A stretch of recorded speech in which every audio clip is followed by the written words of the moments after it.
Welcome back to the channel, you curd nerds. Today we've got another exciting mock check ride. This guy was, for lack of a better term, hot shit. He got damn near every question I asked right, and the questions he had at the end were amazing questions to ensure that even I didn't miss anything. He had a bunch of stuff written down and used his time wisely to make sure that he was fully prepared for the check ride. Now, to the instructors out there, I know y'all have some amazing study guides. Y'all have some amazing teaching tools.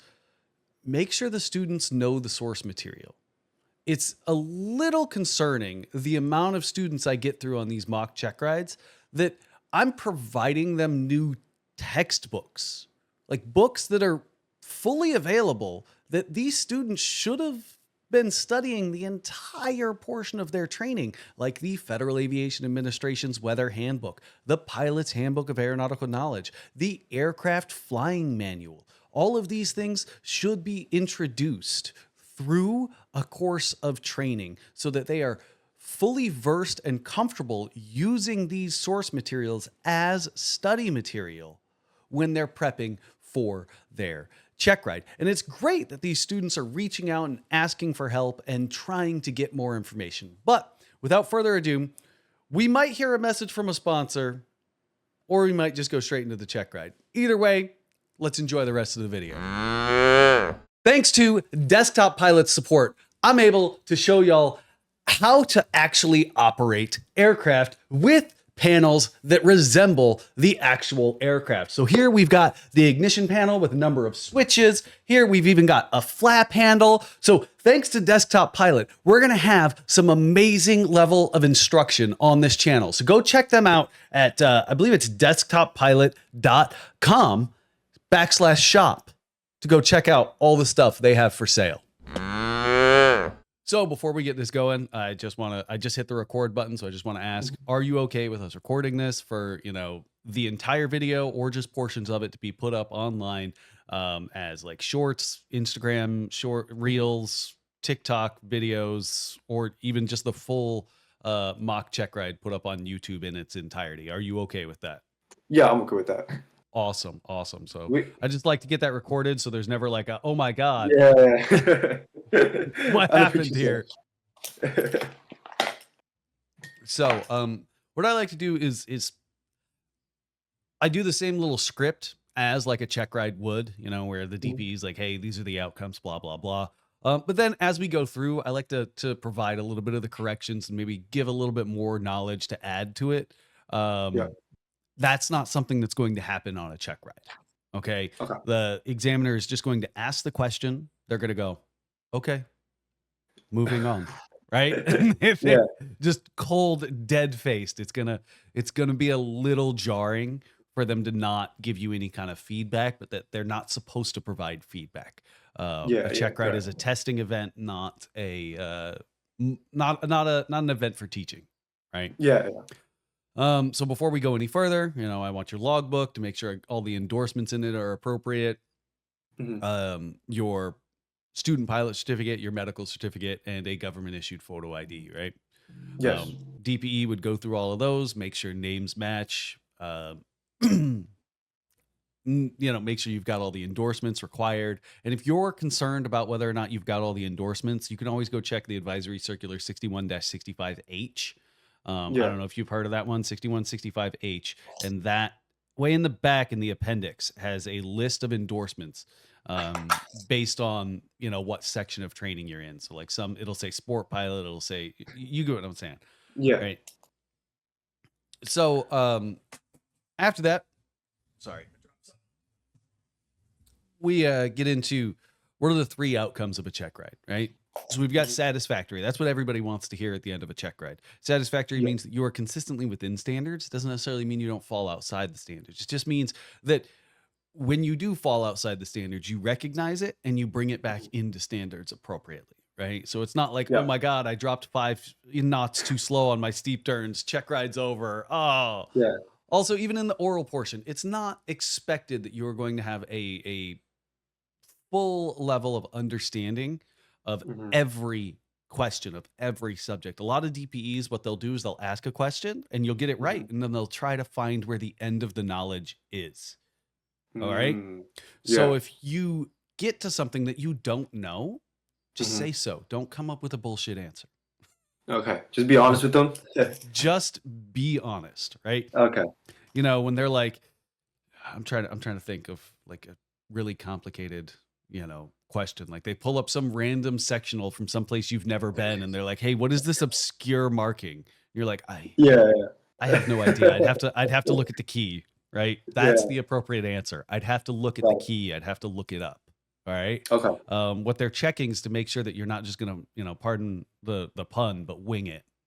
Yeah. Right. Wing it. Wait Um, to take it to make it. Exactly. Yeah. Because that's a DPE is intended to make sure that you're going to be safe as well once you go out there on your own. And pilots who wing it when they don't know the answer are ones that are going to Yeah. take risks that they shouldn't be, right? Yeah. So satisfactory, consistently within the standards. Unsatisfactory, consistently outside of the standards, right? And this includes like, hey, I need to look up everything. You know, if you're like, well, I know it's in this regulation, but I can't really tell you exactly what the regulation says, and I don't really understand what the regulation means, right? If you can paraphrase the regulation that's being referenced, go for it, right? It shows that you understand it. We're not asking for, you know, verbatim responses from what the federal aviation regulations are written, right? Yeah.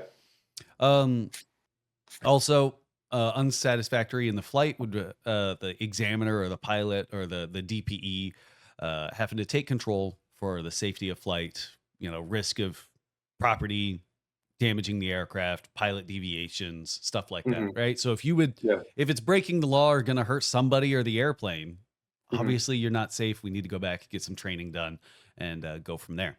Then we've got incomplete. If you want to look at the reasons that are appropriate for an incompletion of a check ride, you can look at Regulation 6143 Bravo. And it has the actual list. And the thing is like it's safety of flight, right? So if the aircraft's not safe, if the airport's not safe, illness, time, weather, aircraft airworthiness, I'm not prepared is not an appropriate reason to incomplete a check ride. I've done stage checks for UND where the student shows up and he's like, I didn't have time to do a cross country. And I'm like, okay, well, you failed. I know it seems rough, but if you showed up to a flight and you intended, like, you know, for example, you're going to go be a private pilot, you can technically fly your airplane across the country if you really wanted to. If you showed up to do that without a plan, that's pretty unsafe. Right? True. So just, I didn't have the time, you know, the dog ate my cross country plan, not an appropriate response. The famous quote. Yep. So next one is going to be like, they're going to ask, have you read the ACS? Have you read the Airman Certification Standards? Do you understand that's standards that you're being held to? All right. A lot of DPEs like to ask that one because then there's never the excuse, oh, I didn't know that was going to be on the test, so I didn't study for it. Right? Yeah. If you understand the rules and regulations and standards that you're being held to, there is no reason that I didn't study for it. Well, if you didn't study for it, you straight up said you knew the standards that you were being held to. It's a choice for you to not study, right? Yeah. So what I like to get into first on these is systems. If you don't understand your aircraft, the rest of it's probably not going to go too well. Right. And all the information is right there in front of you in a POH that's probably been handed to you since day one of training. Right. Yes. And I know a lot of instructors, they'll hand out study guides for systems. And then the student thinks they never have to read the POH. But remember, read the POH. A private pilot certificate says that you're going to be able to go buy an airplane, read a POH, and be able to fly it, right? Yeah. Well, if you've never read the POH of your training aircraft, that's going to be a little difficult, right? Yeah. So straight into it. What kind of engine does this thing have? And, you know, tell me about it. Okay. It's a Lycoming 0320 E2D. All right. And so it's horizontally opposed. It's air cooled. It's normally aspirated, and it's a direct drive. Awesome. I love that. How much power does it produce?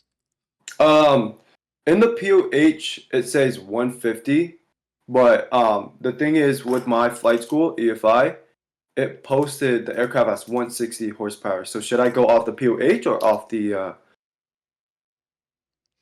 So the school may have altered the engine. The school may have put a different engine in it. Okay.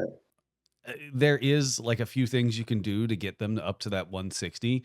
I'm not sure. Usually there's a supplement or Yeah. an STC showing that the Yeah. engine has been changed. The POH you sent me doesn't have a supplement in it for an alternate engine. But there are alternate engines for 150s. You know, I've seen people put 180 horsepower engines in a 150. Oh, you're in a 172. Sorry. 172. Yeah. 172. Yeah, you're in a 172. But I mean, a new 172 gets 180 horsepower engine. There's a lot of different engines that can go in these things. So I would look into what's actually in the airplane, right? So if the school is saying 160 and the POH says 150, somebody's wrong. Yeah. Okay. So just look into it before the check ride. You got it. Yep. So how much gas can you does this thing carry? It has extended tanks, so it has 52 gallons. But there's 4 unusable, so 48 gallons usable. So 24 in each tank. Awesome. Now let's get into the electrical system because I know that's where a lot of students struggle with this thing. Yeah. If you saw the over voltage light illuminate, what is that telling you? What is that showing you? Well, so it's probably our A meter is overcharging the battery. So that can be bad because it's overcharging the battery. It can burn the battery. So what we can do just to fix it is we can turn off the master and turn it back on again. And if it doesn't work, we're gonna go ahead and just turn it off and then find a suitable like alternate airport to land to because by then we'll probably have like 15-20 minutes of battery life. So we would we don't want to lose all radios and stuff. So you want to go alternate and try to land. Okay, yeah, that's actually great. What control surface are you going to lose if you lose your batteries? Like if you have a complete electrical failure, you have my flaps will be completely gone because that's electric powered. Awesome. Now, if you did lose all your electronics, is the engine going to die? No, the engine will stay the same. It's just all the electronics. This engine's still going to run, but you just won't have your radios. Awesome. Do you know why the engine's going to stay running?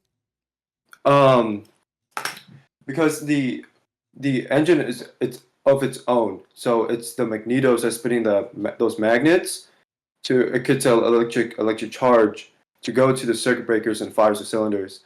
So that is on its own. The battery just helps it in the starting, just like starting the engine. Once the engine has started, the battery doesn't help the engine no more, and it just goes on its own. Okay. It's good that you understand that your engine's not going to die. Where the power goes, you're a little off on. Magnetos, they generate their own voltage because they have permanent magnets spinning inside them. They don't go to your circuit breakers; they go to your spark plugs. Oh, my bad. You Sorry, might have just my spark plug. Yeah, my spark plug. Sorry. Yeah, that's fine. That's fine. Now, if you lose one magneto, what's going to happen? Because you've got 2, right? Yeah. So if you lose one, if I lose one magneto, well, first things first, it's gonna show probably an RPM drop because I usually operate on 2. And it's just basically once you lose one magneto, you operate on just one magneto. So it's probably gonna be less efficient, but the engine's gonna keep running. Awesome. Engine's gonna stay running. You're gonna see a drop in RPM, a drop in power. Awesome. I'm digging into your POH, making sure there's nothing specific because these older ones sometimes they do really weird stuff. Because you have 40 degrees of flaps in this, correct? Yes, I do have 40 degrees flaps, yes, sir. And it's not pinned? A lot of times people will put a pin in there to block out the 40. No, it's not pinned, so I can just drop the flaps. So if we're too high or too fast or something, just drop that 40 degrees flaps. But I normally operate on 30 degrees. Awesome. Is there any limitation on that 40 degrees of flaps? Other than the speed? Not that I know of. It just creates more drag. In terms of all of that, so it creates more drag. You'll be lower. You can have a steeper descent with the 40 degrees flap. So that's one of the reasons why when you're high or when you're too fast, you drop that 40 degrees flaps. It's like a 2-in-1. So that's all that I can think of. Yeah. Can you slip with the 40 degrees of flaps? Yes, you can. You can do a forward slip. You can do an engine. You can do a lot of maneuvers with 40 degrees flaps. It might may be not November. work as good as 30 degrees flaps, but you can do 40 degrees flaps, yes, sir. June 10 might be the November model because I'm looking through and I'm not seeing that limitation. I think it might be the November model with the 40 degrees of flaps that you can't slip. Yeah. Like here, let me grab one second.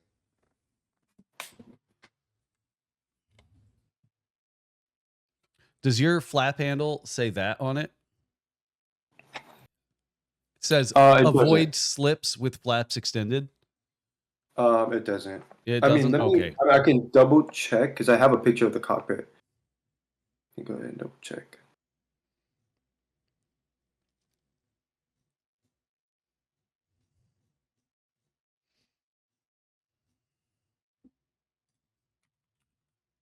Yeah, no, it doesn't. It's Okay. right there. Awesome. Yeah. Awesome. That's a November model. Yeah. All right. All right. So what are you gonna do? Let's say you have an engine failure Mhm. during your takeoff roll. Okay. Talk me through your plan. Okay. So during my takeoff roll, I have an engine failure. If we have an airborne, obviously I would just I have a lot of runway, which usually my ground roll doesn't exceed over 1,000 feet of runway. It's probably around like 500 or something like that. At my airport, I believe we have a 4,000 feet runway, so I have plenty of runway left to go ahead, pull that power, pull the mixture, and just brake and do aerodynamic braking. If I have airborne, right, and I still have runway, of course, pull power and land. If I'm airborne and I'm probably like let's say like 100 feet above ground level, I can either do a 30 degrees, no more than 30 degrees left to right turn. And then if I'm 1,000 feet above ground level, right, from the airport, then I would just go 80 miles per hour, which is my best glide speed.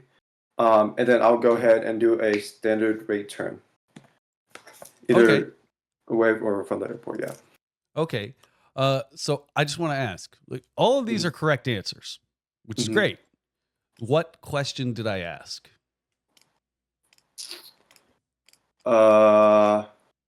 If You I have asked if you have an engine failure on takeoff roll, what would you do? I didn't ask anything about after takeoff, 100 feet, 1,000. Oh, you're Answer right. the question. Yeah. You got it. You got it. Just answer the question. Yep. Yep. A little phrase I like to use is never miss an opportunity to shut up.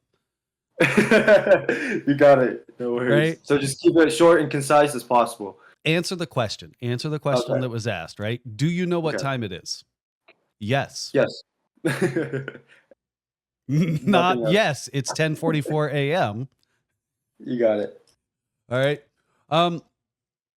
Now, if you were to have an engine failure immediately after takeoff on a short field effort, let's say you were taking off of like a 1,200-foot runway, you had an engine failure at about 200 feet. What airspeed would you aim for?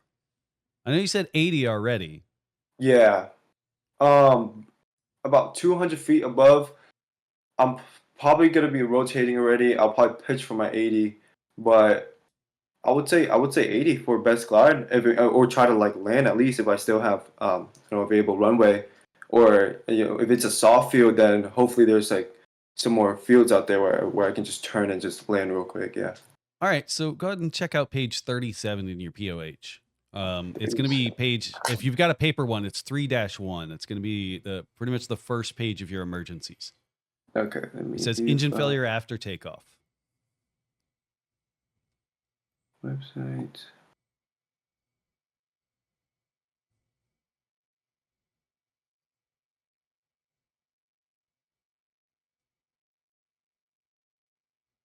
Page 37, you said?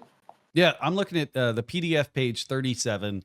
Okay. If you're looking in like the POH page, it's 3-1. Yep, I'm right here. Section 3, emergency procedure, engine failure. All right, you see what airspeed it's calling for? 75 miles per hour. With flaps up. So Flaps short field up, effort, yep. where are your flaps? It will be 10 degrees. So they'd be a little bit down, right? Yeah, so it'll be All 70 right. miles per hour. So it'd be 70. So great. You know, like the memory items, the real generic ones, right? They're great for if you have an engine failure in cruise. Nobody ever plans for an engine failure after takeoff. Yeah, yeah. Because you're like, got oh, it. I just did a run up. It should be fine, right? Okay. Nope, not always fine. So just keep that in mind, right? Read through the POH, not just your study guide. Your POH has more in it. Yeah. So this airplane's carbureted, right? Yes. So what are some of the issues? Like why have we upgraded from carburetors? What are some of the things bad about carburetors that caused a need for an upgrade? Let's see. Probably for like other parts, the carburetor, I would say it can be less efficient. Okay. Yeah. Let's see, what else can I think of? So if you're on a Mm, kind of chilly day and it's kind of cloudy, you got a mhm. high moisture and a low temperature, right? What happens to Yeah, carburetors on a high moisture with low temperature kind of day? covered icing. All right. Does it happen Yeah. on fuel injected airplanes? Not really. No, you can Right? have impaction icing and stuff. But no, Yeah. it doesn't really happen on carbureted, or it doesn't really happen on Gotcha. fuel injected airplanes, right? Okay. What are some of the benefits of a carburetor? Some benefits of carburetor. Let's Trying to see. remember, where are you doing your training? It's French Valley. Where's that? Sorry. Sorry, California. French Valley. It's So like Southern California. it gets hot down there, right? Yeah, yeah. It gets pretty hot. Yeah. Have you ever tried do you have access to a fuel injected airplane? At like the fleet, Yeah. and I believe we do, but I haven't really checked any of them. You haven't really flown any of them? Yeah. Okay, so you might not be too familiar with this. It's going to be in your Uh-huh. POA. It's going to be in the Pilot's Handbook of Aeronautical Knowledge, right? Okay. So definitely go through and review that. Um, Carbureted airplanes, they're less efficient. They produce less power. They're susceptible to carburetor icing. Okay. All right. These are all the bad things about carburetors. Good things about carburetor, they're cheaper, Mm-hmm. right? They're cheaper. Mm-hmm. They have better hot starts. Got it. Okay. So when the engine's hot, they're real easy to start. Okay. When the engine's cold, you can have some problems starting them, right? And again, this is in the Yep. Pilot's Handbook of Aeronautical Knowledge. It's not something that, if you don't swap between fuel injected and carbureted airplanes regularly, it's not something that Mhm. you'd really engage with. Mhm. But remember, pilots or private pilot certificate doesn't mean that you will have a Cessna 172M Yeah, private yeah. pilot certificate. It means you have a pilot certificate that allows you to Pilots. fly any tricycle gear fixed wing aircraft with a single Mhm. engine under 200 horsepower, You got it. right? Yep. So let's say you've got an engine, or sorry, let's continue on with that line of question with the carburetor. How would you identify carburetor icing? You probably have a drop in RPM. Now, is it going to be Well, sudden or gradual? it will be like, I would say it would be like gradual. Okay. It will be gradual drop in the RPM, and then you can probably suspect, because especially when when you know the weather is, gonna be 70 degrees below, or where the temp and dew point is pretty, closer together, you can probably suspect carburetor icing, especially when you're up in like 5,500 or up at those altitudes. So if you do descend or anything like that, just on the carb heat. Okay. Yeah. Um, Now, the way I like to describe it, when you're getting carburetor icing, you're going to look at your RPM and go, did my throttle move? And you're going to push it in. Got And it. then you're going to sit there and go, and you're going to be cruising along and then realize, why am I descending? Shit. Did my throttle move again? And you're going to push it in. Then you're eventually going to be at full and going, what is going on? Yeah. Oh, God, carburetor ice. And Yeah, you're going to carburetor pull. icing. Yeah. So carb heat. what are you expecting when you pull that carburetor heat? When you turn the carburetor heat on, what's going to happen next? Well, I would suspect if the RPM setting has already been like a little low since this whole time, I haven't realized that it was carburetor icing. First things first. Usually we do like a carb heat test on run up, and then every time we're at like 1700 RPM, we put out the carb heat, right? After all the mag tests, we put up the carb heat. There's like a sudden slight drop, right? So I would probably expect a sudden slight drop when I pull the carb heat, and hopefully it gets better over time, to which then it will go back to normal operating range. So do you know why you get that sudden drop in RPM? why I get that sudden drop. And when you do the test, that one I'm not too sure about. so 2 reasons. One, the hole where the carburetor heat is coming from, it's smaller. Got it. The hole is just smaller, so there's less air coming into the engine. Like that's it. It's just a restriction. All right. It's like trying to breathe through a straw. You can't really do it. All right. Second one is the air is hotter. The air is hotter. It's less dense. Less dense air needs less fuel. So it produces less power. Right. Okay. So yes, in cruise, you would expect a drop in RPM. But remember, you're melting ice. Where's that water going to go? That water? Yeah. Well, it would just. Is it going to evaporate? Because you're melting ice. Yeah. It would probably evaporate it, right? It goes into the engine. The water goes into the engine. Because you've got the icing, right? You've got the ice that's built up inside the carburetor. Well, all the air that goes into the engine comes through that carburetor. So if you start melting that ice that's built up on that carburetor, where's the water going to go? It's going to go into the engine. Yep. A lot of people get in trouble with carburetor icing because they'll have carburetor ice, they'll turn the heat on, and the engine will get worse, like dramatically worse, because engines don't run on water.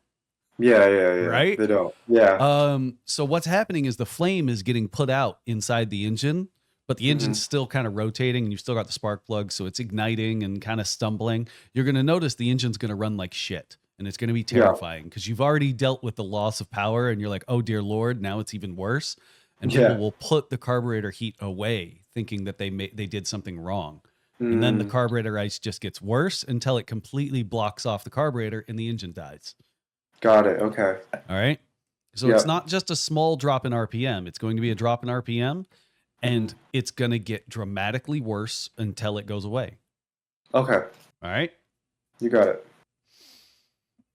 So what are you going to do if the engine was to catch fire in flight?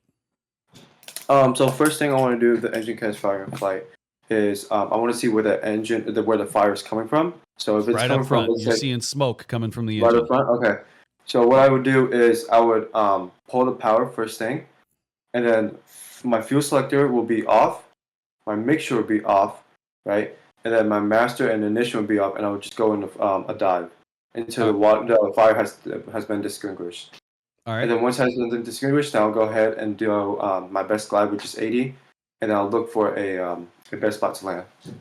All right. So what I can tell is you've probably gone through this procedure a couple different times in the plane, right? The instructor's been like, "Oh my God, your engine's on fire," and you go through this. But there's a couple things that have never been turned on in the first place. It's your cabin heat or your external air, right? Because you probably just had the windows open. You need to close those too. Because where does the cabin get the heat from? Well, it gets it from the engine. Right. So what do you think is going to happen if your engine's on fire? Where do you think the fire's going to go? Yeah, it's going to go directly into the cabin, right? And it's going to burn you alive. Yeah. Right. Yeah. So make sure it's in the POH written as mixture idle, fuel selectors off, master off, cabin heat and air off, and airspeed 120 until fire is extinguished. Right. Okay. So just because you've practiced it plenty of times and there's never been a point to go touch the cabin heat. Imagine flying around in North Dakota, right? Got it. All right. So I'd say, you've probably studied your checklist pretty well and you understand your emergencies in the checklist pretty well. Go read through the POH and read the expanded procedure. Read the why. Okay. Right? Yeah.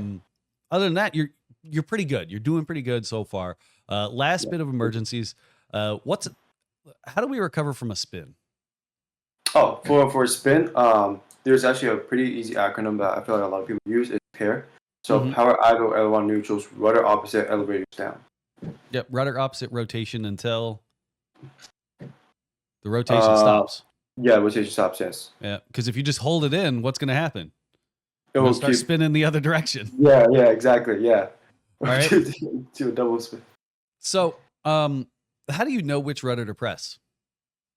Well, if so let's say we're on like a left turning spin, right? then we will hit the right rudder since it's a lot higher to neutralize the wind. Okay. So Have you ever been in a spin? I have not. All right, they're terrifying. All right? Your Yeah. attitude indicator tumbles, your heading indicator is all over the place. And if you're near the water, right, it might be a little hard to tell which way's up if you're spinning around in a circle. It might be kind of hard to tell which way's left, which way's right. Yeah. All right, kick the rudder that fights. Mm. Right? Because remember, we're out here spinning in the air. It's not a spin in a vacuum, right? Yeah. So what happens if there's a bunch of air hitting the rudder? It pins over, it kicks over, right? Yeah.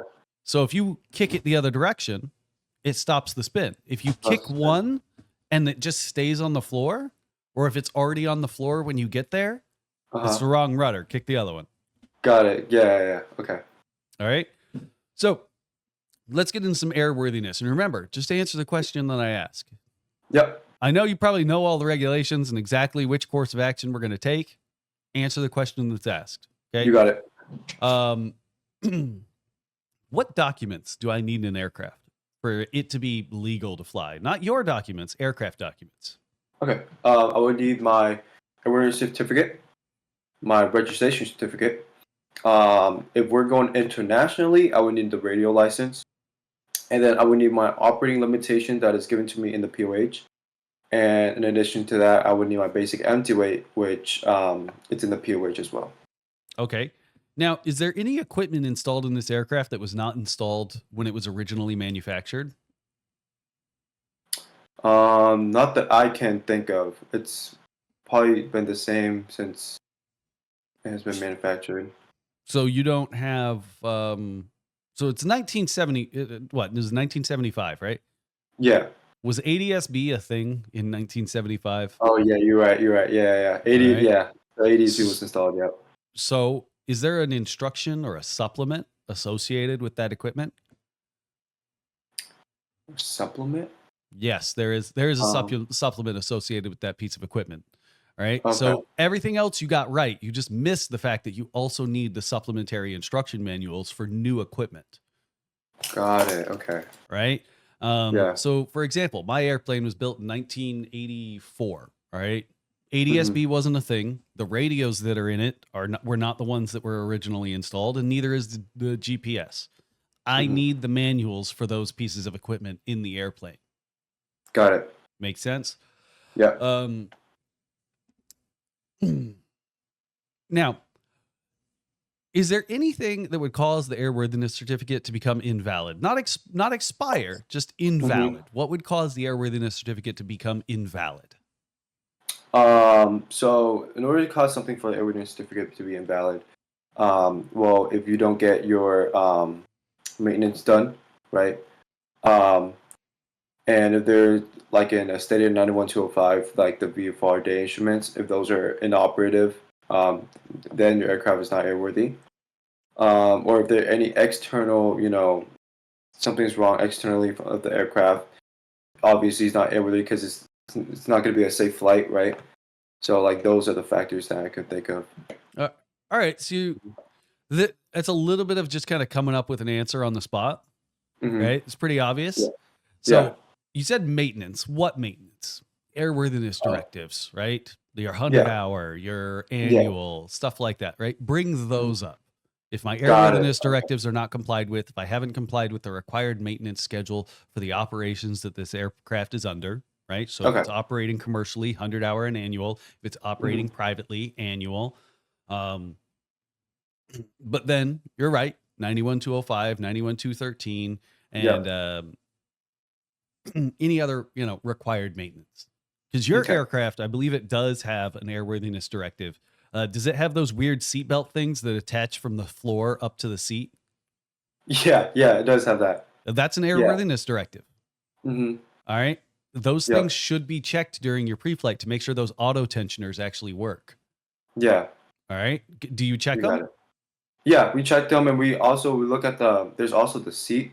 How, what's that AD? The seat rail? Yeah. So there's also an AD too, so we check them as well, yeah. All right. So if that auto tensioner didn't work, is the aircraft airworthy? If the auto tension didn't work, If that little thing that attaches the seat to the floor, that yeah, little like seatbelt looking thing, if that thing didn't work, is the aircraft airworthy?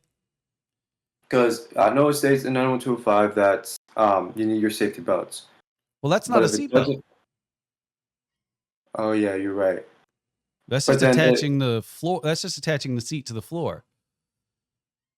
Do you know why that thing? Do you know what that thing does?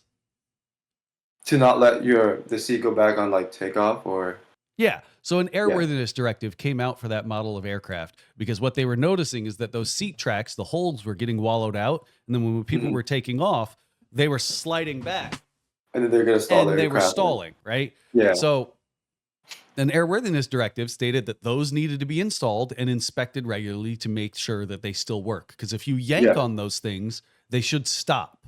Just like if you yank on a seatbelt, right? Exactly. It's part of the airworthiness directive. So if it doesn't work, then it's not airworthy. Exactly, right? Got it. But if I walk up to the airplane and let's say one of the static wicks are missing, or even better, the attitude indicator is dead. The attitude indicator, it just fell over. The damn thing doesn't stand up. Is the airplane airworthy?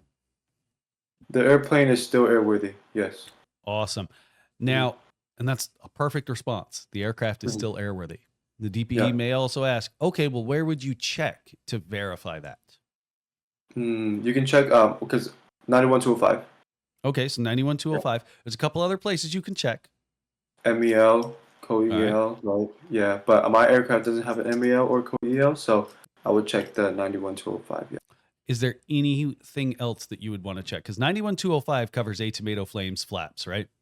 Yeah. It covers those acronyms. 91213 covers those other things. Okay. Supplemental type certificates, airworthiness directives, supplemental type airworthiness directives, type certificate data sheets. Okay. And then the kind of operation equipment list that you said, obviously your aircraft doesn't have. Yeah. Because again, if you just reference 91205 and then you see like, oh, that seatbelt thing, that seatbelt auto tensioner thing underneath the seat, it's not 91205. Aircraft's airworthy. It's not. You got it. Yeah. Okay? Go check the ADs. Yep. Go check the ADs, the type certificate data sheets, these supplemental type certificates. All right. Have you ever heard of an STC? It means that you've altered the aircraft from its original expectation, or you've altered the aircraft from its original flight characteristics in approval with an already approved alteration, right? So an STC for a 175, especially your 175, would be changing the engine from the IO 320 to an IO 360 or an IO 340 180 horsepower SP model engine. Yeah. Fuel injected and all that. That's obviously going to change the flight characteristics of the aircraft and can change what's required for its airworthiness. So if there is alterations, you need to check the STCs as well. You got it. All right.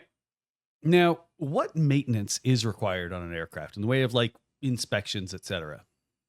You would look at your like annual. So every 12 kind of months, you got your ADs. You need to buy those because those are regulatory, and so you got your one-time reoccurring emergency. You got your VOR every 30 days if it's for instrument, and then you got your 100-hour if it's for instructed or higher, and then you got your alternative pedostatic system 24 kind of months. That's only if it's for instrument, and then transponder is 24 kind of months. And then your EOT is 12 kind of months, 50% battery life, or 1 hour cumulative usage. All right. Let's say you come up to the airplane and the ELT is on. You don't know how long it's been on for. Can you just turn it off and be like, it's good? No, because you never know how long it's going to go on for, so you want to check the time and the date, so to make sure that it doesn't exceed over 1 hour. Can you? To be honest, I wouldn't even know where to check to see. There are ways that you can check to see how long an ELT has been on, especially with the newer ELTs. I don't know what kind of ELT you have, but my ELT, it's just a switch and it just makes noise on 121.5. That's literally all it does. Does that too for mine. Yeah. So is there any way for me to really check how long that thing's been on for? if I don't know, can I ask like maintenance? Like the maintenance guy, would they? They have no idea how long it's been on for. So a lot of people forget that last part, unknown Uh-huh. usage, right? Hmm. Everyone remembers the 12 calendar months, half of its useful life, 1 hour of cumulative use, unknown Hmm. usage as well. I don't know how long it's been on for. Has it been more than an hour? Has it been 2 minutes? I don't know. I Hmm. need a new battery. Got it. All Okay. right. So let's say you go and you buy an airplane, right? And your buddy gives you like $3,000 for him to buy a share of it so that he can use it too. Y'all all Hmm. come to an agreement saying like every time we fly this thing, we're going to put $80 in a pot for every Hmm. hour that it flies. Does that Yeah. airplane need a 100-hour inspection? No, it doesn't, because it's only for personal use. Awesome. Now let's Yeah. say you start receiving instruction in that aircraft. Do you need a 100-hour? Ooh, this is a good one. If I receive instruction, I wouldn't. I would probably need 100 hours, right? Because it's for instruction. No, because again, it's still your personal aircraft. It's for your personal use, Oh, right? Let's got it. compare this to a car, right? Would you need commercial insurance on your car if you were learning how to drive in it? No, No, that'd be a little ridiculous, right? got it. Okay, yeah. Okay. Yeah, write Um, that down.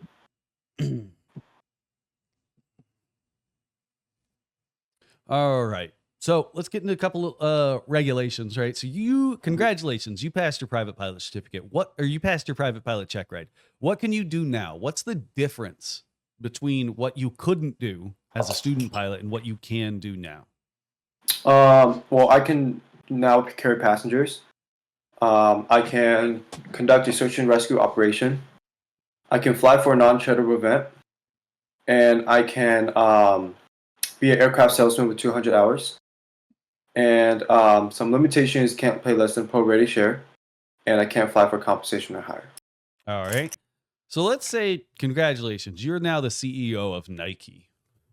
Uh-huh.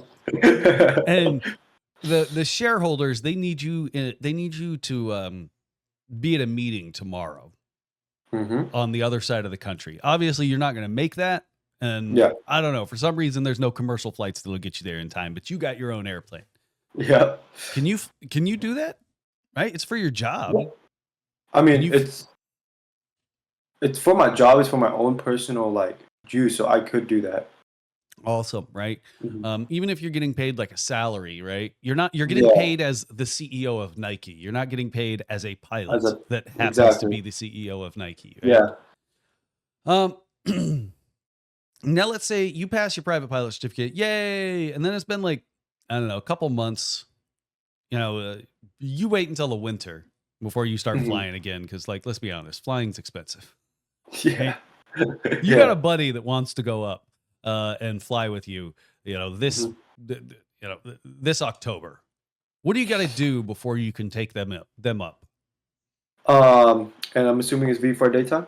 Yes, it's a day flight. Yeah. Okay. Well, in order to take up passengers within the past 90 days, I have to do 3 takeoffs and 3 landings before daytime. All right. So, what changes if you were trying to do this at night? At night, it would be the same, but however, at night you need 3 full stops. All right. So 3 full stops. Mhm. So this one's a real fun one. Let's say your mom comes to visit, right? She Yeah. flies into the local, Bravo Airspace Airport, right? Yeah. Um, and she gets a rental car and she drives out and y'all spend the week together. You take her flying. She's like, "Oh my God, this is awesome. I'll just return my rental car out here, right? And then you can Yeah. just fly me to where I'm flying out of. I'll just return my Hmm. rental car here. You can fly me to that Bravo airport that, I'm taking my commercial flight out of, and I'll just give you $100 for gas. Can you do Mm. this? Oh, some things here is I have to put my own compensation in there too. She can't just pay $100 for the gas. It's either 50-50 or I pay for the gas. Um, and in terms of Bravo, as a new pilot, I wouldn't even go to a Bravo unless my instructor is with me. Like it doesn't matter if I have my PPO or not. But technically, you still can technically go into a Bravo if you're cleared in, obviously. But yeah, those would be. So I know it sounds like it should be allowed. This sounds pretty reasonable, right? Yeah. Are you going to that Bravo airport for any reason other than to provide transportation to somebody? No, No. right? Yeah. So are you going with a common purpose? Not really. No. So can she give you Yeah. money for it at all? Can she give me money for it at all? Yeah. No, I wouldn't. No, Because because you're getting compensated at that yeah, point to exactly. You have move to pick somebody from 50/50. point A to point B. Mm-hmm. If you're going for the same reason, now if we change that around, going like, hey, your mom comes to visit, but you're Mm-hmm. going back with her. So you Mm-hmm. both fly your personal airplane to that Bravo airspace. She gives you $100 for gas. You both hop on an airplane to go fly somewhere else. You went Mm-hmm. there for the same reason. You can split the cost. Are you seeing the difference? Yeah. It's the fact that you offered her transportation. And I know it feels weird because it's something you do with your car, right? You Yeah. could drop somebody off at the airport easy. They give you $50 for gas and you be on your way. Nobody's going to ask any questions. No one's going to Yeah. look at you as a commercial taxi operator, right? Yeah. But that's Exactly. effectively what you just did with your Mm. personal airplane if you were to drop somebody off and then pay you for it, Yeah. right? So it just prevents you from getting in trouble, right?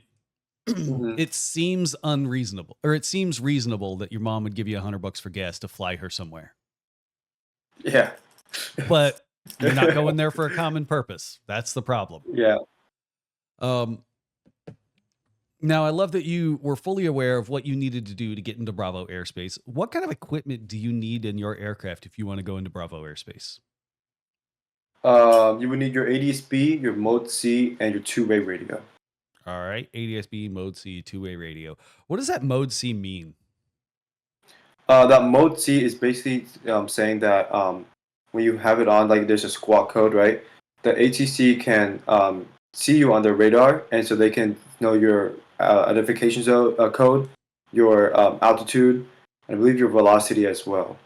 So that Mode C really is just altitude reporting. Alpha Mhm. provides location. Bravo, I think, Yeah. is velocity.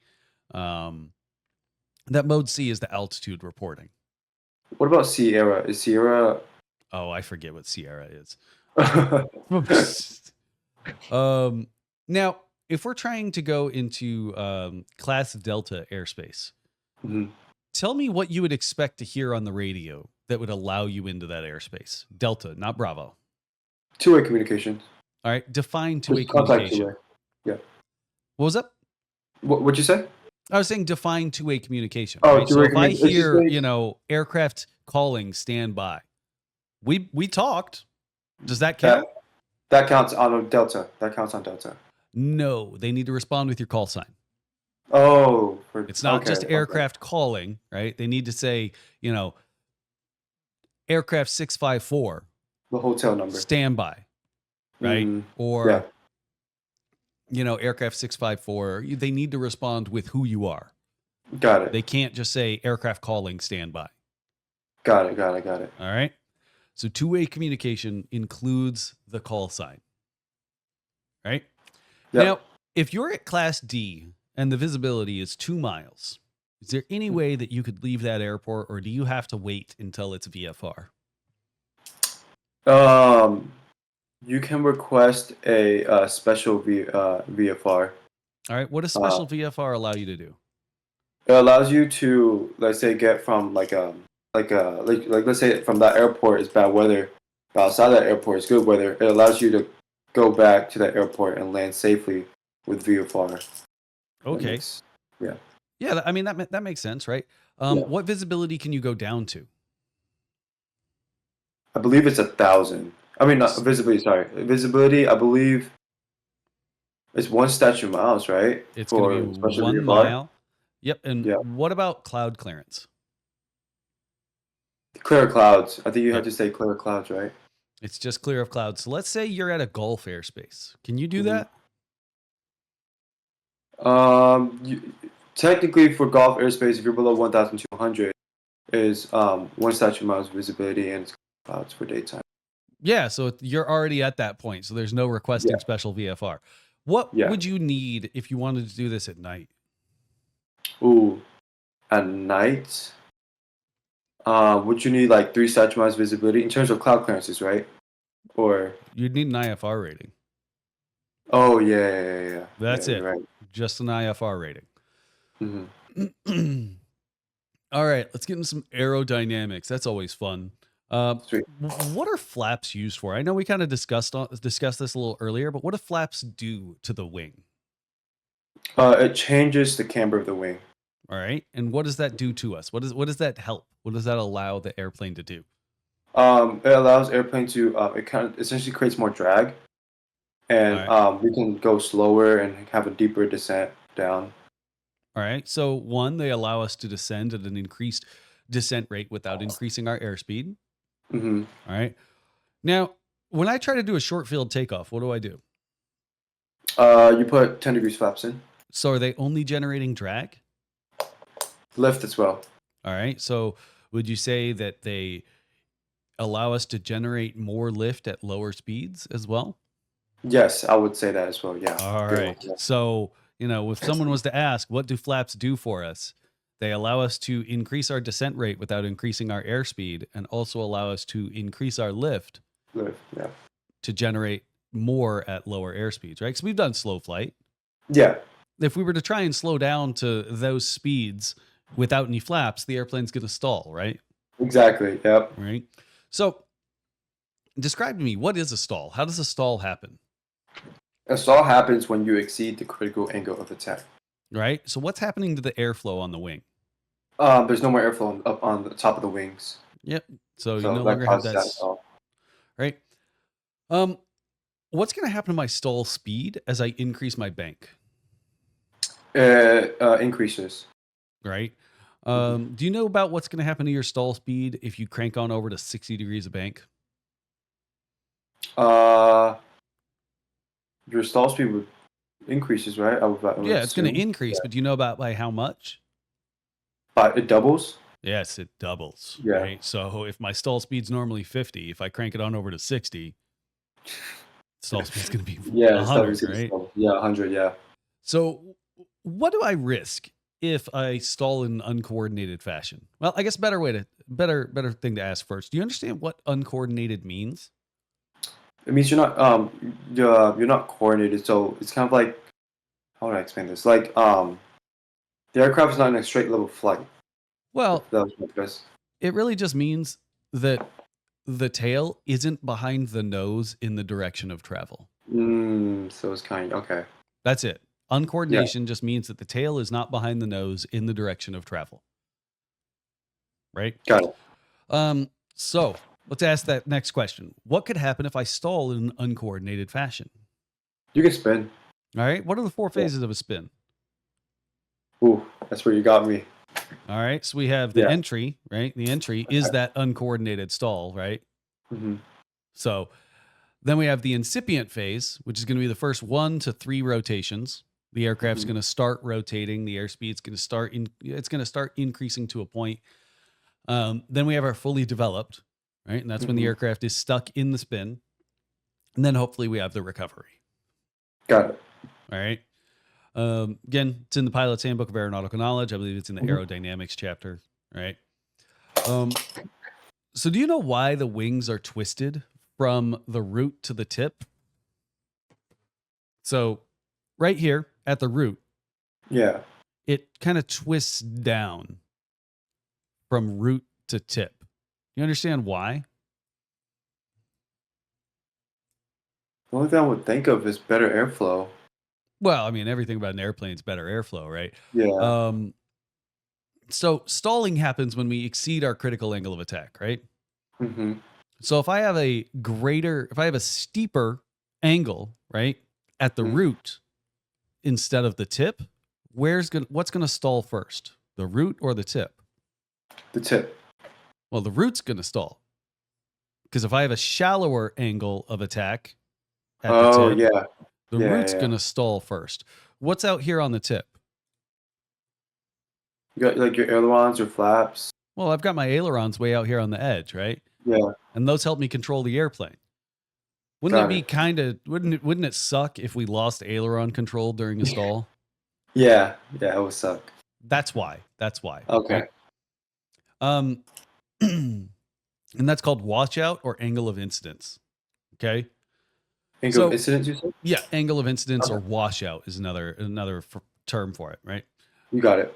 So when you crank this airplane over to greater than 30 degrees of bank, Hmm. where does the airplane want to go? Does it want to keep rolling over or does it want to level out? Well, it would probably want to go down, descend. Yeah, it's going to keep rolling over, right? What do we Yeah. call that? I would call that load factor, right? Well, we call it overbanking, right? The Oh, airplane overbanking, wants to continue to bank. yeah. Do you know why?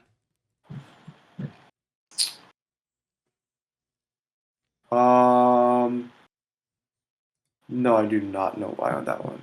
All right. So when we're in a turn, which wing is Yeah. moving faster, right? If I'm turning like this, which wing is moving faster? The wing that's inside the turn or outside the turn?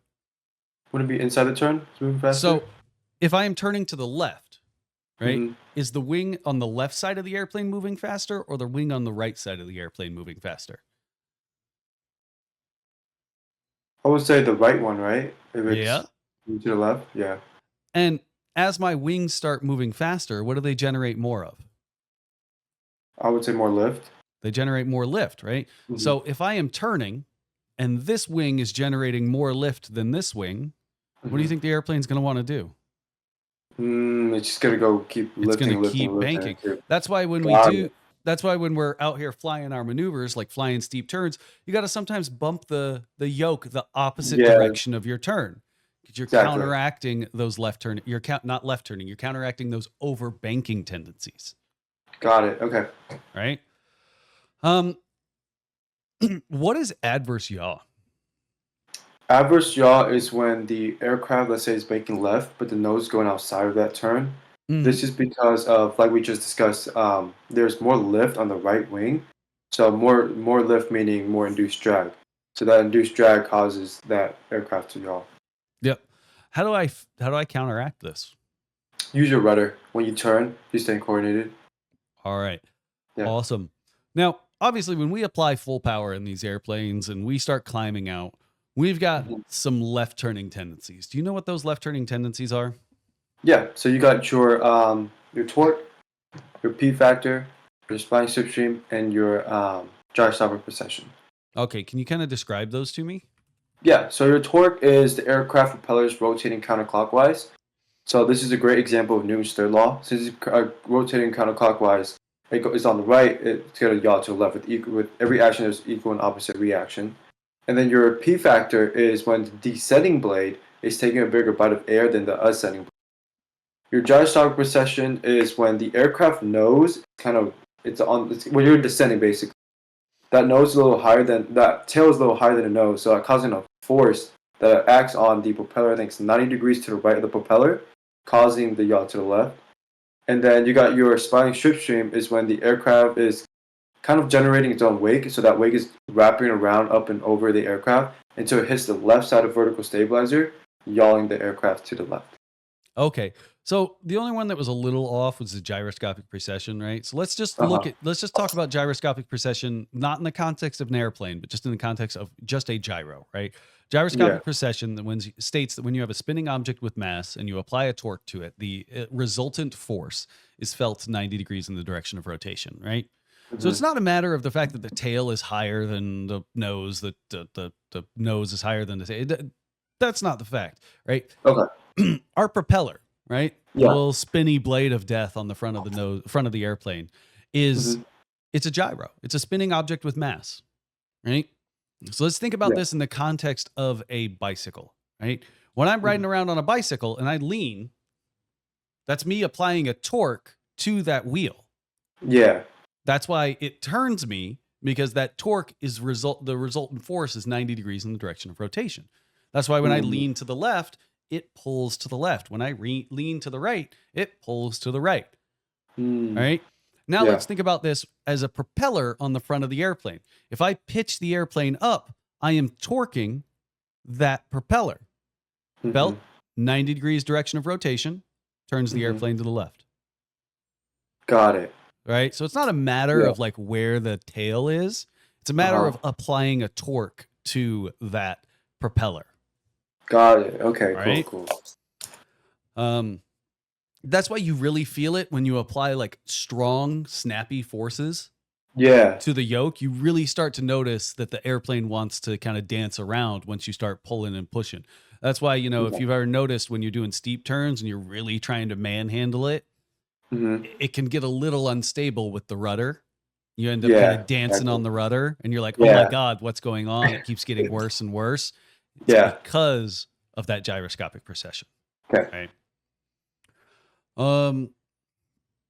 Now let's get into a little bit of Aeromedical, and then we're going to look at SkyVector and aviationweather.gov. So Aeromedical, what kind of checklist, what kind of mnemonic are you running through every day before you go fly?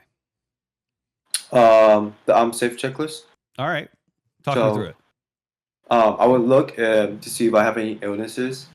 And then then after that, I would see if I taken any actions that is maybe haven't been approved by the FAA or maybe that I don't know of.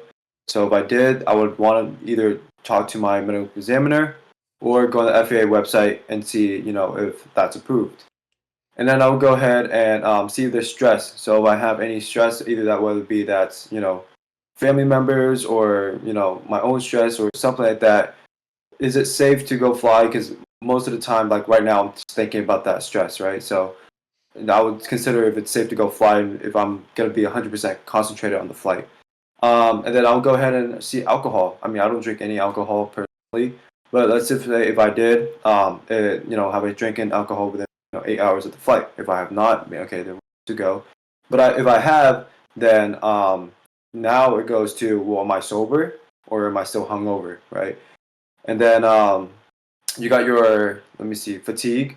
So am I tired? Did I get enough good rest? You know, and then you got your emotions and eating. So how am I feeling today? Am I feeling good or bad? And have I ate, right? Have I gotten a good breakfast in, or, you know, not too full, but you're not hungry or starving flight. So yep. Only thing I'd touch on is the stress one. A lot of people forget the physical stress is also a part of that, right? If you've gone to the gym, right? Exactly. You just went and lift, you know, let's say you just squatted 900 pounds, right? Your brain and your your brain and your muscles use the same primary fuel source. They both want protein. Well, our dumb brain that's been, you know, evolving to run away from cheetahs over the last 1,000 years, it's not going to care about your brain. It's going to say, "Oh, I need to fix these muscles so I can run away from a cheetah." So that's a good way to look at it. Don't forget the physical stress. And the only reason I know it is because, you know, when I was a flight instructor, I was prepping to compete in the Scottish games. So I was in the gym like twice a day, and I'd go back to work after the gym and I'm like, I am exhausted. I have no reason there's no good reason for me to get in this airplane. You got it. Right. Yeah. You know, everybody's gone for a nice run. And then like after that run, their brain is just like, they just want to sit and watch Family Guy and eat a bowl of cereal. It's right. Fried. All right. Let's talk about hypoxia. Okay. What are the 4 different types of hypoxia? You got hypoxic hypoxia, you got your hypemic hypoxia, statinic hypoxia, and hystosic hypoxia. Histotoxic, right? Yeah, histotoxic. Which one of these is going to happen if like you've got a buddy that like smokes severely? Which one of these is going to impact him? Hypoxic hypoxia. I mean, hypoxia, yeah. So hypoxia is lack of O2 being absorbed by the body due to its inability to absorb that due to lack of pressure, right? Okay. All right. So our body the atmosphere stays generally the same makeup, right? Throughout the entire volume of the atmosphere, throughout the entire column, right? It's going to be around 21% oxygen, and the rest is going to be nitrogen, or 78% nitrogen, and then 1% other, right? Yeah. So hypoxia is really just the fact that there's not enough pressure to push those gases through your lung into your blood, because your lung functions on the premise that there is a giant atmosphere pushing down on them to get you to get that oxygen across your lungs into your blood. All right. Mhm. Histotoxic, it means that even if the oxygen gets into your blood, by the time it gets there, the cells are too damaged due to poisons that they can't use them. That's Mm. what That would be smoking the causes. Smoking causes, significant cell damage. Okay. It causes damage to your lungs, but it also causes significant cell damage, meaning that by the time the oxygen gets there, your cells can't do shit with it. Yeah. Okay. All Yeah. right. Yep. Same thing for like alcoholism, right? Yep. That would be your hypemic, right? Histotoxic. Oh, it would be Hypemic. histotoxic. Hypemic is your blood's inability to carry the oxygen. So you've Yeah. got enough pressure to push the oxygen through your lungs, but your blood already has something attached to it. This would be Okay. like carbon monoxide poisoning, right? So somebody who just smoked a cigarette, sure, they're going to end up with hypemic hypoxia, right? Yeah. This can be dealt with by providing somebody oxygen. Okay, by providing them 100% oxygen. That's why we have things like cannulas. That's why we have oxygen systems, is to provide somebody enough oxygen to dilute out whatever chemical is currently bonding to their blood. Yeah. Okay. So the way I like to think of it is I like to think of it as almost like a story, right? How is this oxygen getting into my system? Okay. So if the oxygen can get past my lungs, it's not hypoxia. If the oxygen can get to my blood, it is not hypemic hypoxia. If the oxygen gets to my blood and my cells can't use it, it's histotoxic. Got it. All right. And then the last one's just stagnant, right? This is just G forces. Yeah, G forces. All right. G forces are like when you sit down for too long and then your feet get all tingly. Yeah. Yeah, that's stagnant as well. Got it. All right. When are you required to have oxygen? So required to have supplemental oxygen is from 12,500 up to 14. If you're planning to stay at altitude more than 30 minutes, is supplemental oxygen for crew. From 14,000 to 15, that whole remainder time that you're at that altitude, crew members need supplemental oxygen. And then above 15,000, that's when you can incorporate, every occupant, including passengers, needs supplemental oxygen. All right. So let's say I'm flying around in my Cirrus, but I was too cheap to buy the 4-person oxygen system in my Cirrus. These things are already expensive enough. I don't really feel like spending the extra $100,000 to get the two in the back, right? Kids use less oxygen anyway, so we'll be fine now. Is it okay for me to cruise around at 16,000 feet and me to just periodically hand the cannula back to the kids and have them get some oxygen? Not okay.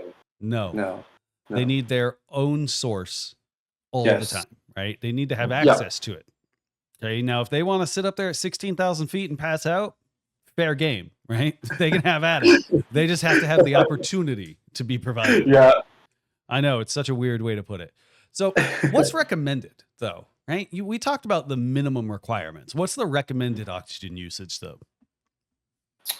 Like the recommended in terms of like altitudes or? Yeah. Like when would be a good time to start thinking about oxygen? Well, for nighttime would be 5,000, right? For daytime, I would say above 10,000, right? Yeah, I mean it's 10 and 5. 10 for day, 5 for night, right? Yeah. Do you know about what cabin altitude airliners sit at? Like how much they're pressurized to? No, I do not know that one. It's 8,000. It's about 8,000 feet, right? 8,000? Okay. Yeah. All right. Up at cruise, they're pressurized about 8,000 feet, so that like the idea is that you're going to be sleepy, but you're not going to be dying.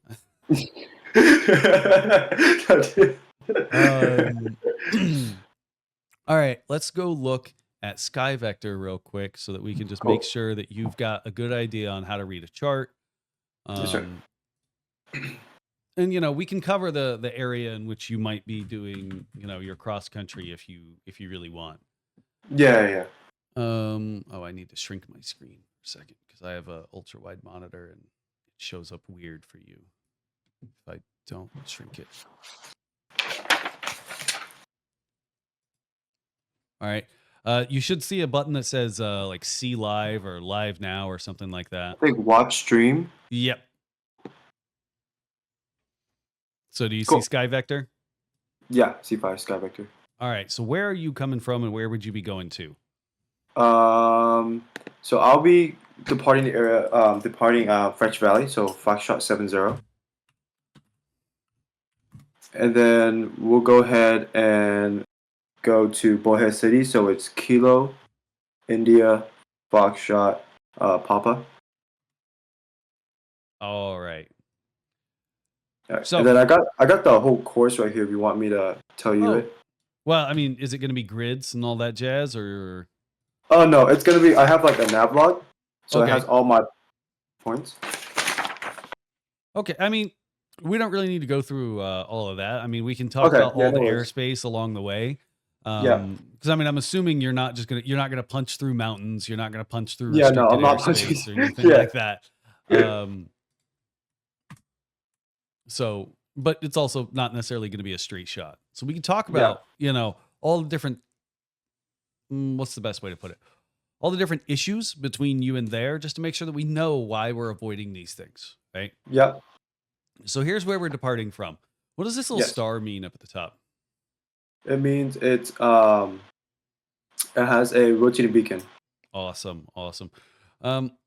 Why is this one an empty circle while this one has kind of like a line on it, right? This one's So- filled, that one's empty. That means the French Valley one is hard surface, and then the one that has a circle, it's not. It's other than a hard surface, probably like a soft field area or something like that. All right. What is this? Got the It's a wilderness area. all right. Is there any requirement or is there anything weird about this? What's why is this depicted? Because I think the wilderness area is one of the special. So I would say you would want. It's also you want to stay above 2,000 feet All in right. the wilderness area. So I think that's why it's depicted because it's also choose airspace as well. Now, is that a requirement? For the wilderness, staying above 2,500. Yeah, is that a requirement or is that a request? Yes, it is. It's a requirement, right? It's a request. Oh, it's a request. I Okay. know it feels weird, but Yeah. here's the thing: if something gets hurt, like if some kind of endangered animal gets hurt because you were over this wilderness area, what do you think's going to happen? If it gets You're gonna hurt, get in it's probably trouble, gonna go right? on. Yeah.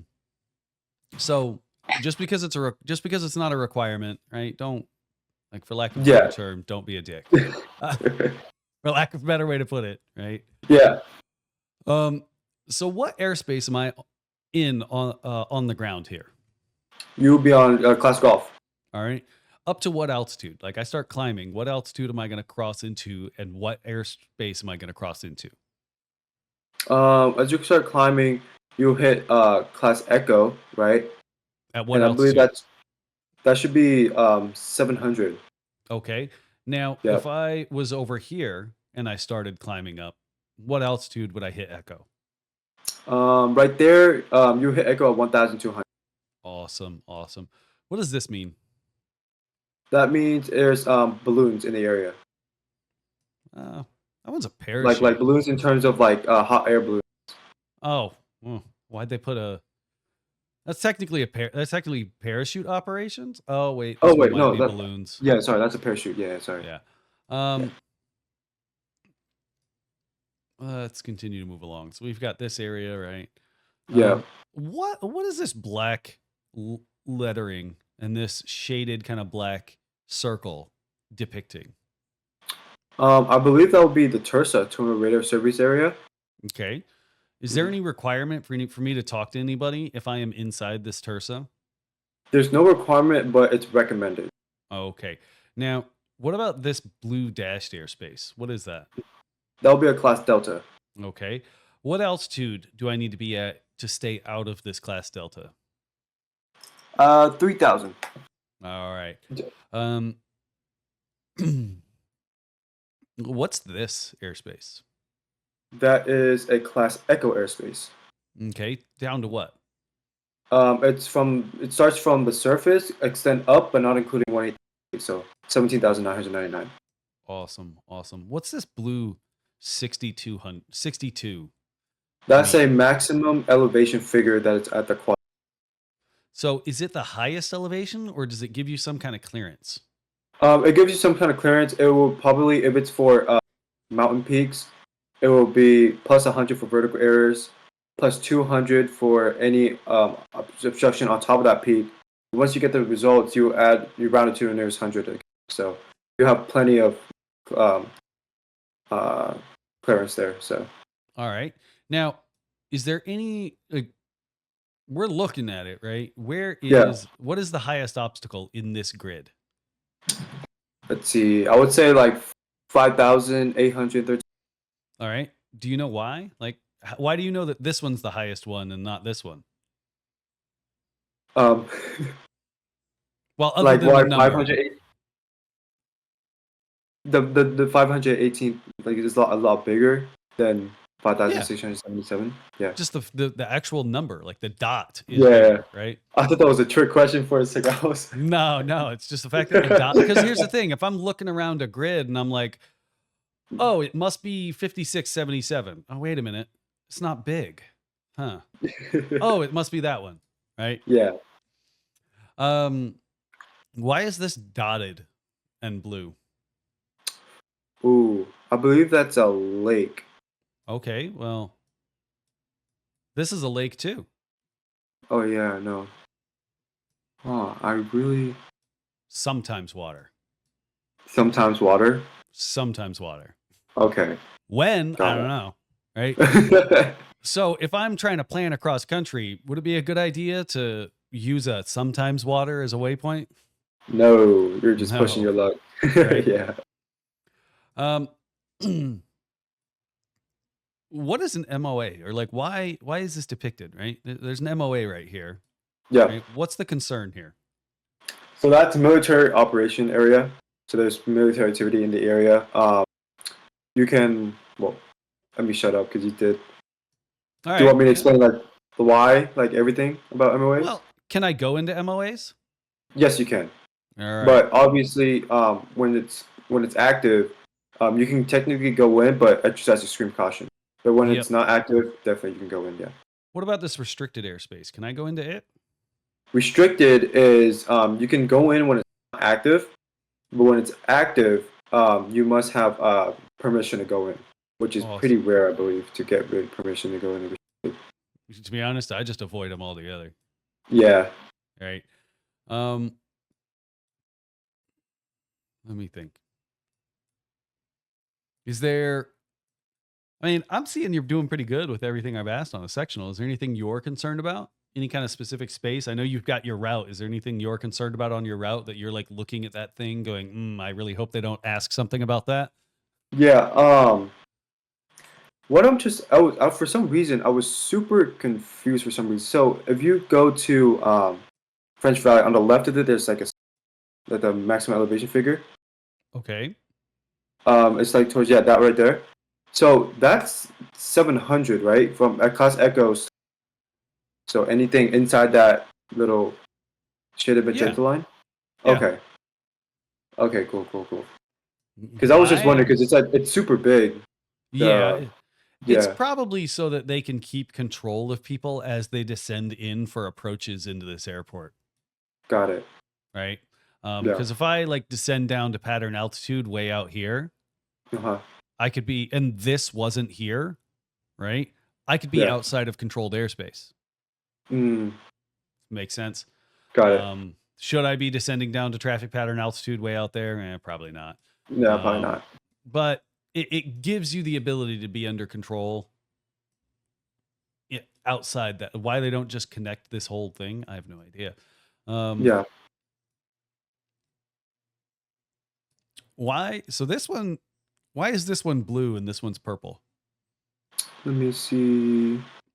So that one's blue because that's a class Delta, right? And then Oceanside, that one's purple because I don't see any like magentas. I would say that would be a class Golf. Okay. So this one's blue And it's in a Charlie airspace. That's probably Delta. That's probably. Let me see right this there. This one's blue, and it's in a Delta, and then there's a couple over here that are blue inside of a Bravo. So is it the airspace? There's a tower. It's a controlled airport. Oh yeah, controlled airport. Yeah. All right. Why does this one have little ticks on the side? Like you see the little squares off the side? Yeah. Look, this is a controlled airport. It doesn't have any little ticks or little blocks off the side. What do those blocks mean? So those little blocks / ticks, those are saying that the airport provides services. Yeah, the airport has services, probably has fuel, right? Yeah, I mean, other than that, I'm not. What's this? What's this little purple dotted area? That's the ADIZ, the Air Defense Adaptation Zone. All right. So if I cross this, just willy-nilly, what's going to happen? I don't think you can cross it, right? You probably get. Well, it's not a force field, right? So I could cross it. Yeah. But what's going to happen if I do? You're gonna get in trouble. Okay, I'm gonna get interdicted. They're gonna send jets after me. Got it. All right. Do you know how to respond to an interdiction? Like, I do not. No, actually. Okay, so they're gonna cross in front of you, and then they're going to rock their wings, and you are going to follow them. Okay. All right. Yeah. That is all you are going to do. You are going to they are not there to say hi. Okay. If you don't follow them, they will cross you one more time and launch flares. And if you do not follow them, they will shoot you down. Got it. Okay. Yeah. Not trying to scare you, but those are the interdiction. And again, Pilot's Handbook of Aeronautical Knowledge. I know it feels like something that you should never have to read, but let's say that you're coming down to this airport down here, and you I don't know, you ain't got a GPS. You blow by it and you end up in Mexico accidentally. So you just turn around. You're like, oh shit. And you turn around. No. Right. Make sure you start talking to somebody. Be like, hey, I accidentally crossed the airspace. Please let me know where I need to go. I do not want to get shot down. And this is a personal question. So in order, how do you cross that ADIZ with legally? Do you need to file a flight plan? Yeah, you file a DVFR flight plan. Got it. It's actually pretty straightforward, especially if you're on flight following. What they're going to do is they're going to give you a time window in order to cross it. Got it. Okay. And if you're going to cross outside of that time window, just talk to somebody. Got it. Right? Because you got to think airliners do this all day, every day. Yeah. And it doesn't become a thing, right? People fly, people fly their personal airplanes outside of the country all the time. Yeah. Right. Just remember, if you are going to go to Mexico, their navigation services, right? Like their VORs and stuff. Yeah. They're way down on the priority of their electric grid. So they can shut down. Got it. Without a whole lot of notice. Okay. So just. Yeah. I've never flown down to Mexico in my personal airplane, but I also live way up north. Yeah. So I'm not going to Mexico. Right? Exactly. It'd take me a couple days to get there. Yeah. So let me see, is there no, nothing there. What do these little flags mean? Those are VFR checkpoints. All right, let's go to aviationweather.gov. Sweet. And I asked this to everybody because it seems like such a stupid question. But what's the most accurate weather report? The most accurate weather report? To get from? I would say 1-800-WX Brief, right? Well, not necessarily that, right? Because that's just an approved aviation weather source, right? What I'm talking about is when we're giving you METARs, TAFs, PIREPs, SIGMETs, all of those things, right? Which one of those is the most accurate? Which one's going to give you the most up-to-date and most current, most proper representation of the weather in that area? I would say the METAR. All right. Now, when you're about to go fly, you're at a flight school, so there's other people coming in and out of that flight school. If your buddy just got done flying, are you going to ask him how it was up there? Oh, yeah. Right? So yeah, that pilot giving you a report of the conditions up there gives you a whole lot more information of the current conditions out Got there it. than a METAR, right? A METAR Yeah, can yeah, tell yeah. you like, winds 3 knots, temperature this, blah, blah, Just an blah. observation, yeah. But your pilot report, your PIREP that you just got from your Mm-hmm. buddy is going to tell you if Mm-hmm. it's bumpy. It's going to tell you if it's hot. It's going to tell you if it gets a little cooler up there, right? Okay. So a PIREP is going to be your most accurate weather. So let's look Got it. here, right? So these are all PIREPs. Ooh. Okay, so if I look over Phoenix, right, Mm-hmm. I can see that up at flight level 350, there was a 737 that reported occasional light chop and intermittent light turbulence. Ooh. All right. Yeah. I can see that somebody down here at 3,500 feet reported overcast with a remark of light rain. Mm. Right. So that gives me a whole lot more information than what's on the ground, because a PIREP, Yeah. or not a PIREP, but a METAR only tells me what's on the ground.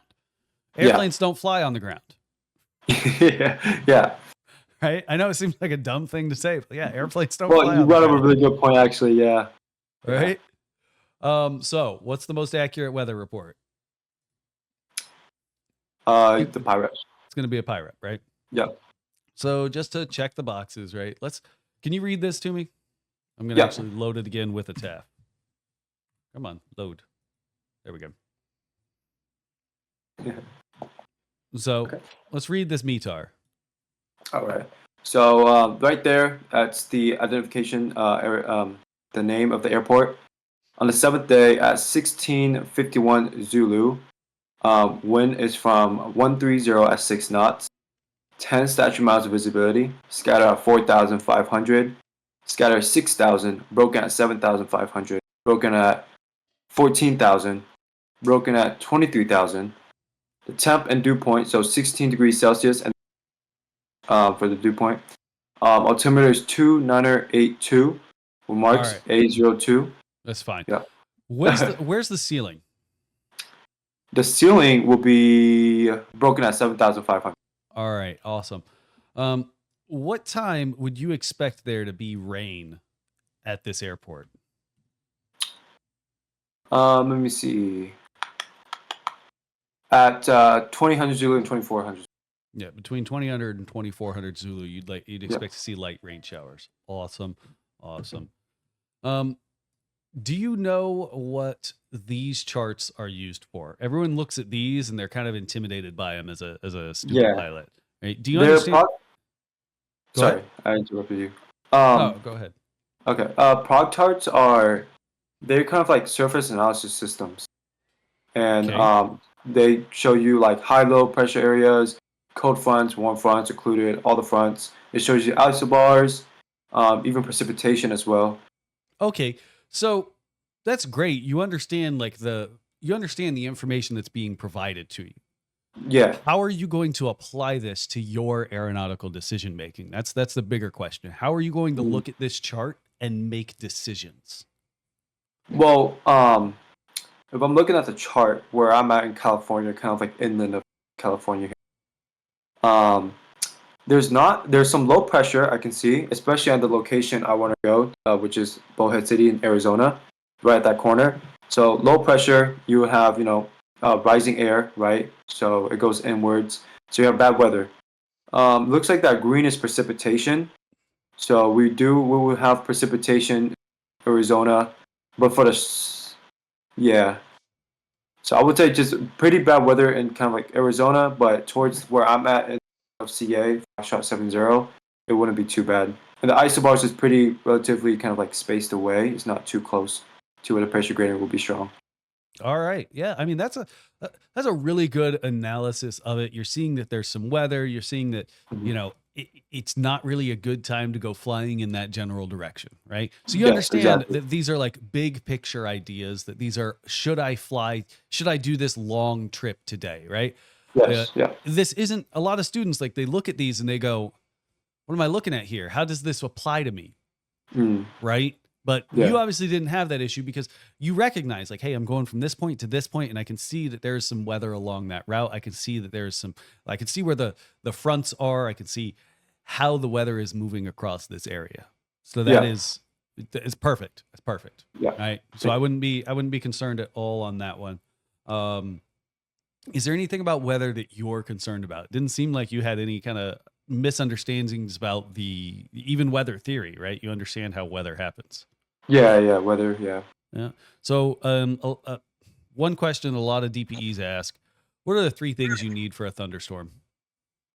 3 things. You need visual moisture. You need some uplifting, and you need unstable air. All right, not visible moisture. Moisture. Moisture, yeah. Sorry. Just moisture, not necessarily Got it. visible, right? Because every Yeah. storm starts with invisible moisture, Yes. right? Got it. Clouds have to condense at some point. Mhm. All right. Trying to think of any. Are you going to fly under an anvil, even if it's clear under there? No. No. Okay. Yeah, don't. Yeah, that's such a bad idea. It is. All right. I say you're pretty Checkride ready, other than like a few things that like there were some of the kind of complicated aerodynamics questions. The overbanking part was a little concerning. Yeah, I took some notes down there. Yeah, a lot of people don't ask a lot about like the specific wing angles. The only Mhm. reason I ask them is because it helps you kind of decipher how an aircraft's going to behave if you were to go fly a different one, right? You Just got by it. looking Yeah. at the shape of it, right? If I was Mhm. about to go fly an airplane and it had a completely flat wing and the wings tapered off, Mhm. right? If the wing was completely fat with no dihedral and the wings tapered off, what I know is once I start getting this thing slow, it is going Mhm. to stall. It's going to stall violently and it is going to drop a wing. Mm. All right. Because the stall Yeah. is going to happen from the wingtips outwards and it's going to happen Exactly. rapidly. Right. Mhm. What I also know is that when I bank over in this airplane, its over banking tendencies are going to happen sooner because I don't have that dihedral to try and counteract and get the airplane back to center. I Yeah. know that this is going to be a generally unstable aircraft. It might be Yeah. an absolute blast to fly, but it's going to be an unstable airplane. But if I get Yeah. to something like this with a lot of dihedral, with a lot of angle of incidence, right, Mhm. and it's a Hershey bar wing, no taper or Mhm. anything, I know it's going to be a super docile airplane to fly. Yeah. Okay. Yeah. So just this is the only reason I ask those kind of things, right? Mhm. Do you have any other questions for me? Yes. It looks like so we went over everything. Oh, so I have a first class medical, Okay. and I've seen some answers, but it's a little confusing. I just want to make sure I get. It does not revert Interesting. to a second class. It always goes to third class at the end of the Oh, expiration date. okay. So it goes to the third class, right? Yes, there is no, Got it. because like just think of this as like an airline pilot, right? Mhm. Would an airline pilot really go in every year if they were just planning on being an FO and they could go 2 years with a first class that reverts to a second class? Yeah. Right? It is. I know Yeah. this very, very intimately because I'm currently fighting for my medical back. And for a while, Yeah. I was on a deferred first class medical that had expired. I couldn't go back to work because it went to third class. Even Went though to it was a third class. deferral and not a denial, I still had a medical certificate that was valid.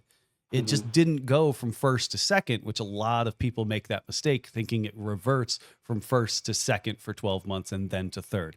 There Got is it. no reversion. Okay. And also another thing is between what is what was it?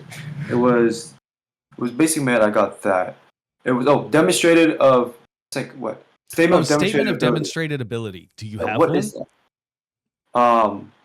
Not that I know of. Like, is that like No, a believe me, you would know okay? if you had one. What it Okay. is if you've got some kind of debilitating factor, right? So there's that story of the lady with no arms that has a pilot certificate, Mhm. right? She Yeah. got a statement of demonstrated ability showing that she could still operate an aircraft with no arms. Got it. All Okay. right. So that's What what you it do is. is you Got go, it. you either go do an evaluation or a flight test with somebody from your local flight safety director's office or FSDO to Yeah. prove that you can safely operate an aircraft. A lot of people get them for color blindness, right? So show me Okay. that you can read a chart, show me that you can get light gun signals, and show me that you can read an attitude indicator is really all that's required for that color blindness, right? I don't Got know it. specifically, like, because I don't have one, so I've never had to go Yeah. through it, but that's how it's Yeah. been described to me is like, show me that you can still operate safely in this aircraft with your debilitating factor. Got it. Okay. All right. Yeah. You get them from your FSDO, and it's Okay. things like color blindness, it's things like amputation, Mhm. and I think that's the only ones I can really think of, Yeah. right? And let me see. It was the other one. Oh yeah, basic med. So I have two more questions. That's okay. Yeah, no, that's fine. So, Go ahead. yeah. Basic med. That's when you can't get any medical, right? You can't get your first class or third class. So that's what you go to get basic med for. So Or- basic med is when you recognize that you cannot get those medical certificates. It is not when the FAA recognizes that you can't get those medical certificates. So if you get denied or get your medical revoked, you cannot go to basic med. You have to get another medical before you can go to basic med. Yes. Right? Okay. Which seems a little weird because basic med is designed for those who can't hold medicals, but the moment Yeah. you can't hold a medical now, yeah. That's and then my last question is how is occluded front how is it dangerous? So like They're not moving. oh They're not moving. There's a high pressure gradient. You've Got got it. two Okay. fronts coming into each other, and they're both so strong that they're not moving. So you end up with just a lot of weather happening right there for an extended period of time. And the stationary is more. Is it? It's a stationary would be a front of a single pressure that again isn't moving. So an occluded front would be.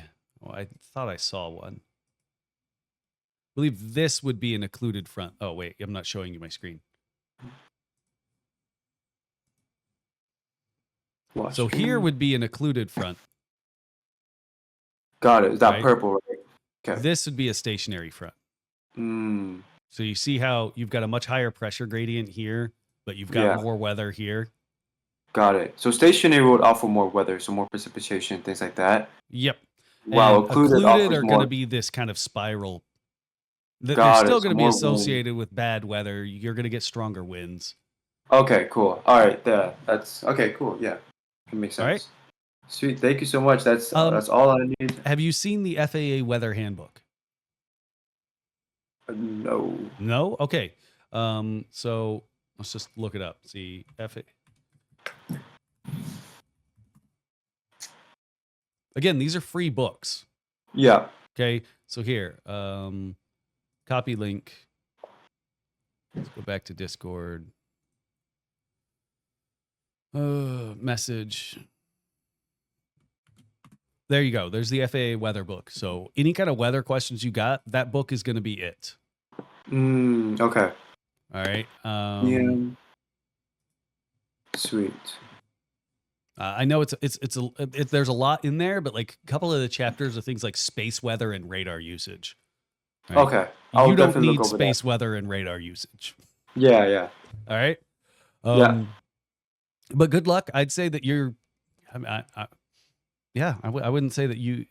Other than like a couple of the aerodynamics things, I wouldn't be too concerned. All right. When I did check rides, or when I did certificate granting stage checks for UND, I'd talk about the weather that the student brought, unless there was like an obvious weather condition that the student didn't bring up, right? And then it's showing that they don't know how to navigate their weather sources, right? Okay. But Sweet. if they brought like winds and temps, METARs, TAFs, and a prog chart, we'd go over that. I'm not going to go randomly grab this PIREP that happened 2 hours ago. Yeah. Right? Got it. Yeah. So a lot of students get really concerned about weather. As long as you can read the weather sources and understand what they're displaying to you and understand where to find more information, I wouldn't be concerned. Sweet. Okay. All right. Thank you so much. I really appreciate all the help. Oh, of course. Good luck. Of course. Thank you so much. Have a good one. You too. Bye.